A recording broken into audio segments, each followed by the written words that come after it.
خاموش ہے بچہ، کیا انہوں نے پانی دے دیا؟ خدا ان کا بھلا کرے۔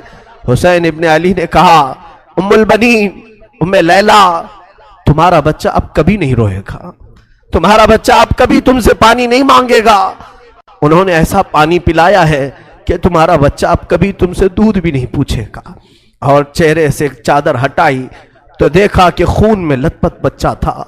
اس لاش مبارکہ کو اس زوجہ امام حسین کی گود میں ڈالا گیا۔ اس زوجہ پر لاکھوں سلام کہ نہ سینہ ٹھوکا نہ ماتھا پیٹا، بلکہ اس بچے کو جگہ جگہ سے چومتی رہیں۔ کہا رب ذوالجلال نے اپنی امانت واپس لی ہے، میرے مولا نے اپنی امانت واپس لی ہے۔ ہاں، دنیا میں ایک تاریخ رقم رہے گی، لڑتے ہیں شہسوار بڑے بڑے میدان میں، میدان جنگ میں جہاد کے لیے جاتے بڑے بڑے پہلوان، لیکن میرا 6 مہینے کا بچہ قیامت تک ایسا کوئی پہلوان نہیں آئے گا۔ تاریخ رقم ہو گئی کہ 6 مہینے کا بچہ بھی یزیدیوں کے ساتھ لڑ کر کے آیا ہے۔ یہ حسین کا گھرانہ تھا۔ علی اصغر کی شہادت کے بعد گھر میں ایک عجیب سی کیفیت تھی۔ اللہ اکبر، یہ آخری وقت ہے میرے عزیز ہو۔ حسین ابن علی رضی اللہ تعالیٰ عنہ کے گھر میں سوائے ان کے بیٹے زین العابدین کے جو بیمار تھے، ان کی عمر 22 سال کی تھی، کمزور تھے، بخار زدہ تھے، لیٹے ہوئے خیمے میں بخار سے ان کا جسم تپ رہا تھا، وہ سارا منظر وہ اپنی بیماری میں دیکھ رہے تھے۔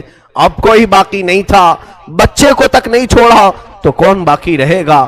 امام حسین ابن علی رضی اللہ تعالیٰ عنہ نے دیکھا، قرآن کو جلدی سے کھولا، تلاوت کرنے لگے۔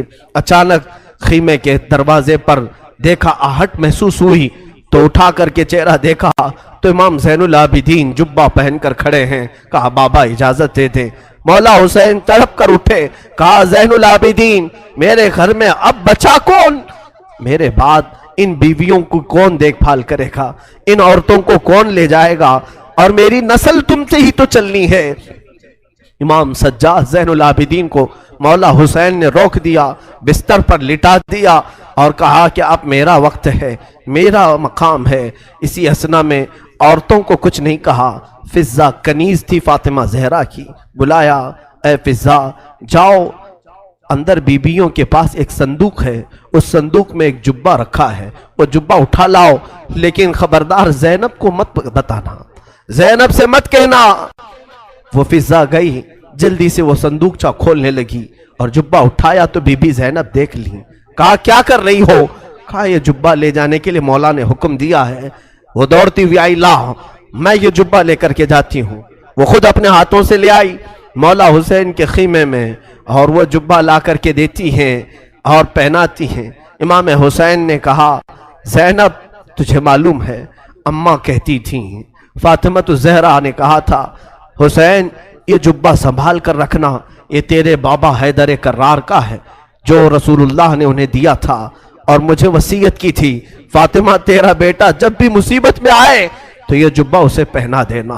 زینب کہتی ہیں سچ کہہ رہے ہو بھیا، مجھے بھی ماں نے کہا تھا کہ زینب حسین کبھی اگر مصیبت میں آ جائے، اگر وہ جبہ بھول جائے تو اپنی ہاتھ سے پہنانا۔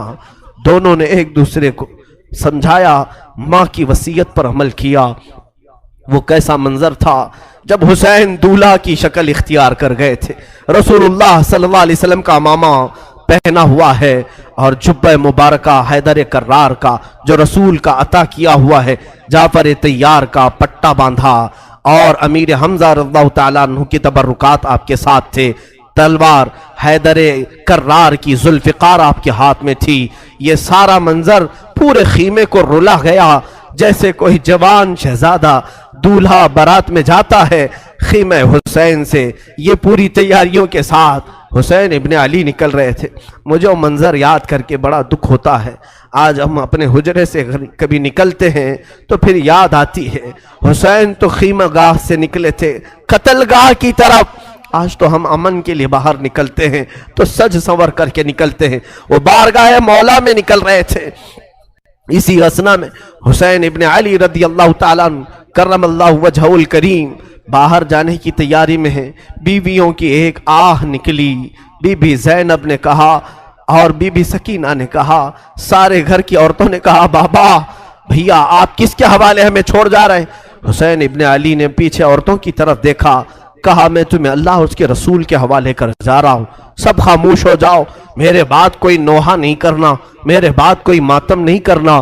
اس کے بعد صبر کی تلقین کی، اور پھر آخری وصیت یہ تھی، خاندان نبوت کی بچیاں کبھی بے آبرو نہیں ہوتی، بے حجاب نہیں ہوتی، کسی کا پردہ ہٹنے نہ پائے، کسی کا حجاب سرکنے نہ پائے۔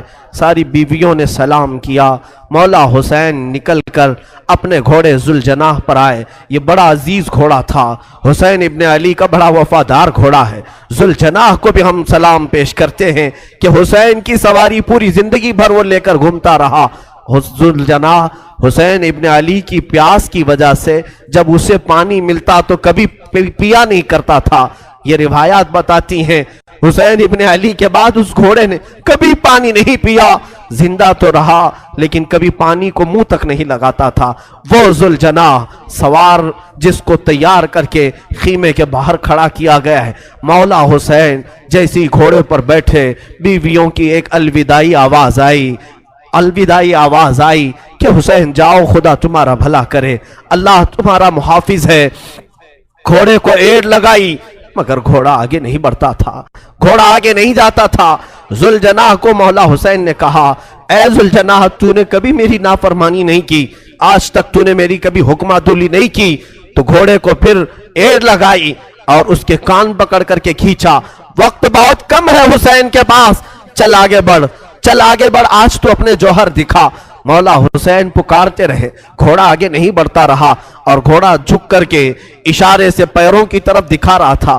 حسین ابن علی اتر کر کے دیکھتے ہیں بی بی سکینہ سامنے دونوں گھوڑے کے پیر پکڑ کر بیٹھی اور ذوالجناح سے کہتی ہے، اے ذوالجناح کیا تو بابا کو آخری بار لے جا رہا ہے؟ کیا اب تو آخری بار لے جا رہا ہے؟ ہمارے گھر کی تمام روشنیاں تو لے جا رہا ہے، ہمارے گھر کا سورج غروب کرنے لے جا رہا ہے۔ بچی چھوٹی سی گھوڑے کے سامنے کے پیروں کو پکڑ کر بیٹھی ہے۔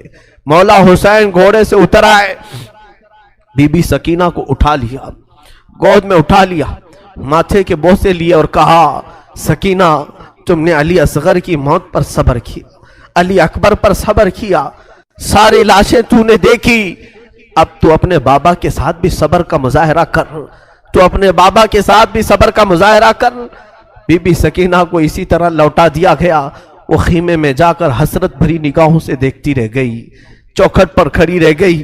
مولا حسین نے گھوڑے کو ایڑ لگائی، گھوڑا چھڑانگ لگاتا ہوا میدان کربلا میں اتر پڑا اور جیسے ہی یزیدیوں کو للکارا، پھر ایک آخری خطبہ حسین ابن علی نے دیا۔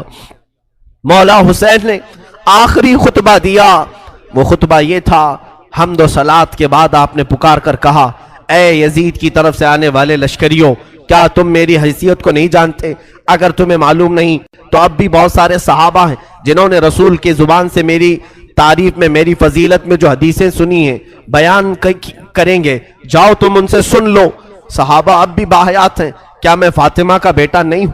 کیا میں حیدر کرار علی مرتضیٰ کا شہزادہ نہیں ہوں؟ کیا رسول اللہ نے میرے لیے یہ نہیں فرمایا کہ حسن و حسین جنتی جوانوں کے سردار ہیں؟ کیا تمہیں معلوم نہیں میرے آقا میرے لبوں کے بوسے لیا کرتے تھے، میری گردن کو سونگھا کرتے تھے؟ کیا میرا خون تمہارے لیے حلال ہے؟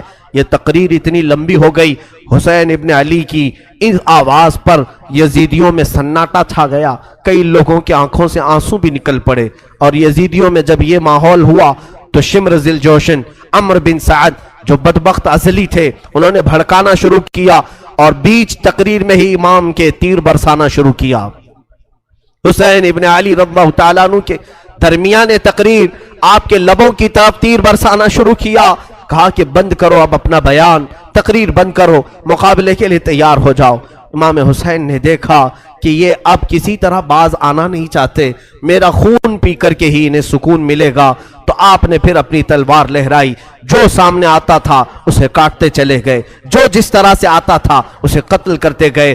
حسین ابن علی اتنی مرتبہ خیمے کی طرف آتے تھے اور اپنی بیویوں کو دیکھتے اور پھر چلے جاتے تھے۔ یہ دوپہر کا وقت تھا، ظہر کا وقت قریب آیا اور حسین ابن علی رضی اللہ تعالیٰ عنہ اندازہ کریں وہ 56 سال کی بڑھاپے کی عمر ہے، جو 3 دن سے پیاسا ہے، 3 دن سے بھوک کی شدت الگ ہے، اور پھر جو جوانوں کی لاشیں اٹھایا وہ الگ مسئلہ ہے۔ میاں 2-4 اینٹیں اٹھاؤ تو تمہارے کندھے دکھنے لگ جائیں گے، 2-4 پتھر اٹھاؤ تو تمہارے ہاتھ میں ورم آ جائیں گے۔ ہم نے دیکھا ہے، اور تنہا حسین رضی اللہ تعالیٰ عنہ نے 1-2 نہیں تقریباً 40 لاشیں اٹھائی دن بھر میں۔